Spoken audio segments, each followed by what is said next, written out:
I'll never forget the conversation I had with my doctor a few years ago. She looked at my blood pressure numbers and said something that really stuck with me. You know, it's not just about what you add to your diet. Sometimes the most powerful thing you can do is remove what's hurting you.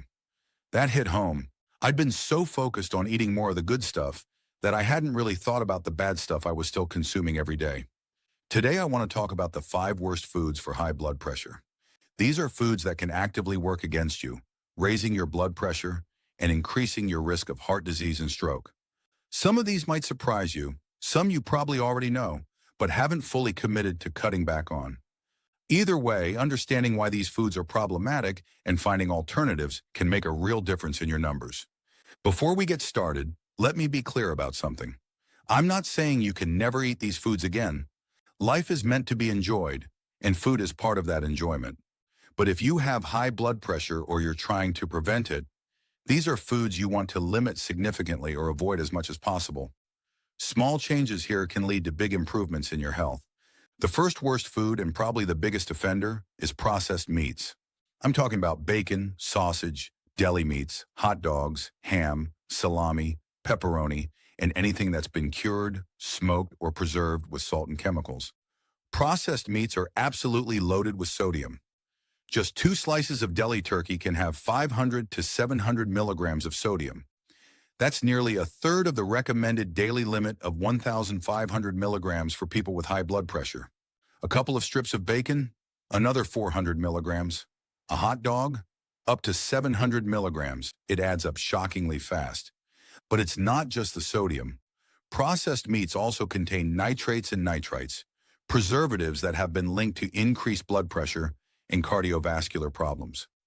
Research published in the journal Hypertension found that people who ate processed meat regularly had significantly higher blood pressure compared to those who ate it rarely or not at all. I used to eat a turkey sandwich for lunch almost every day. I thought I was making a healthy choice because it wasn't red meat. But when I looked at the sodium content, I realized that one sandwich was giving me more than half my daily sodium limit. That's when I switched to grilled chicken breast that I prepare myself, or canned tuna with no added salt. The difference in how I felt was noticeable within a couple of weeks. If you love sandwiches, try roasting your own chicken or turkey breast and slicing it thin. Yes, it takes a little more effort, but the sodium content drops dramatically, and honestly, it tastes better. If you're buying deli meat, look for low sodium or no salt added versions, but even those can be high, so check the label carefully. The second worst food is canned soup. This one surprises a lot of people because soup feels healthy. It's warm, it's comforting, it's often full of vegetables. But most canned soups are sodium bombs. 1 can of regular chicken noodle soup can have 1,500 to 2,000 milligrams of sodium. That's more than an entire day's worth of sodium in a single meal. Even if you only eat half the can, you're still getting way too much. The reason canned soups are so high in sodium is that salt is used as a preservative and a flavor enhancer. It keeps the soup shelf-stable for months or even years, and it makes cheap ingredients taste better. But your blood vessels pay the price. A study in the American Journal of Clinical Nutrition found that just one high-sodium meal can cause a temporary spike in blood pressure that lasts for hours. If you're eating high-sodium foods like canned soup regularly, your blood pressure never gets a chance to come down. I used to keep canned soup in my pantry for quick, easy lunches. It seemed convenient, but once I realized what it was doing to my blood pressure, I stopped. Now I make a big pot of homemade soup on Sundays and freeze individual portions. I control the salt, I add tons of vegetables, and it's just as convenient once it's made. If you absolutely need the convenience of canned soup, look for low sodium or no salt added versions. But even those can have 400 to 600 milligrams per serving, so read labels carefully. Better yet, use boxed broth with low sodium and add your own vegetables, beans, and lean protein. You get the convenience without the sodium overload. The third worst food is frozen pizza. I know. Pizza is delicious, it's easy, and it's a go-to meal when you don't feel like cooking. But frozen pizza is one of the worst things you can eat if you have high blood pressure. A single serving of frozen pizza, which is usually a quarter or a third of the pizza, can have 700 to 1,200 milligrams of sodium.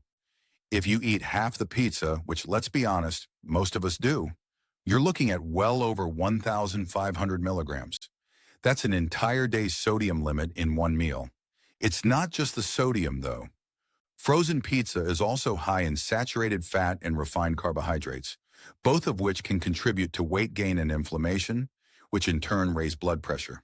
The cheese, the processed meats like pepperoni and sausage, the high-sodium tomato sauce, and the preservatives in the crust all add up to a perfect storm for your cardiovascular system. I'm not going to lie to you and say I never eat pizza anymore. I do. But I've learned to make better choices. If I'm ordering pizza, I get thin crust with lots of vegetables and go easy on the cheese. Or I make my own at home using whole wheat pita bread or a cauliflower crust, low-sodium tomato sauce, and fresh vegetables. It takes a little effort, but it's so much better for my blood pressure, and honestly, it tastes just as good. If you're going to eat frozen pizza, at least look for options that are lower in sodium. Some brands make versions with less salt, and eat a big salad alongside it so you're filling up on vegetables instead of eating the whole pizza yourself. The fourth worst food is pickles and other pickled vegetables. This one catches people off guard because pickles are vegetables, and vegetables are supposed to be healthy, right? But the pickling process involves soaking the vegetables in a brine that's extremely high in salt. One medium pickle spear can have 300 to 400 milligrams of sodium. If you eat 3 or 4 spears as a snack, you've just consumed more than half your daily sodium limit. Pickled peppers, pickled onions, sauerkraut, kimchi if it's store-bought, they all have the same problem. The salt is what preserves them and gives them that tangy flavor, but it's terrible for your blood pressure. I used to love pickles. I'd eat them straight from the jar as a snack. I thought I was making a healthy choice because they're low in calories. But when I started paying attention to sodium, I realized I was sabotaging my blood pressure for a snack that wasn't even filling. The good news is there are lower sodium versions of pickles available. They're not as common, but they exist. You can also make your own quick pickles at home using vinegar, herbs, and just a tiny bit of salt. They won't last as long as the heavily salted versions, but they're much better for your blood pressure. If you love the tangy flavor of pickles, try marinating fresh vegetables in lemon juice, vinegar, and herbs instead of buying pickled ones. You get a similar flavor without all the sodium. The fifth worst food, and this is a big one, is foods with added sugar, particularly sugary drinks like soda, sweetened iced tea, energy drinks, and even fruit juice. Now you might be thinking, wait, I thought we were talking about blood pressure, not blood sugar. But sugar and blood pressure are more connected than most people realize. When you consume a lot of added sugar, especially in liquid form, it causes a rapid spike in your blood sugar. Your body releases insulin to deal with that sugar, and over time, if this happens repeatedly, it can lead to insulin resistance. Insulin resistance is strongly linked to high blood pressure. It also contributes to weight gain, and excess weight is one of the biggest risk factors for hypertension. But there's more. Research has shown that high sugar intake, particularly from sugary drinks, is directly associated with increased blood pressure. A study in the journal Circulation found that people who consumed more than one sugary drink per day had significantly higher blood pressure than those who consumed them rarely or not at all. One can of regular soda has about 40 grams of sugar. That's 10 teaspoons of sugar in a single drink. If you're drinking soda daily, or even multiple times a day, you're flooding your system with sugar that your body doesn't need and can't handle well. I used to drink sweet tea every afternoon. It was a habit I picked up years ago, and I didn't think much of it. But when I cut it out and switched to unsweetened tea with a little lemon, my energy levels became more stable. I lost a few pounds without trying, and my blood pressure improved noticeably. If you're someone who drinks soda or sweetened drinks regularly, this is probably the single most impactful change you can make. Switch to water, unsweetened tea, or sparkling water with a splash of fruit juice for flavor. You don't need to go cold turkey. Start by cutting back. If you drink 3 sodas a day, cut it to 2, then 1, then none. Your taste buds will adjust, and you'll stop craving it. Fruit juice is tricky because it seems healthy, but even 100% fruit juice is high in natural sugar and lacks the fiber that whole fruit provides. That fiber is what slows down sugar absorption and prevents blood sugar spikes. If you want fruit, eat the whole fruit.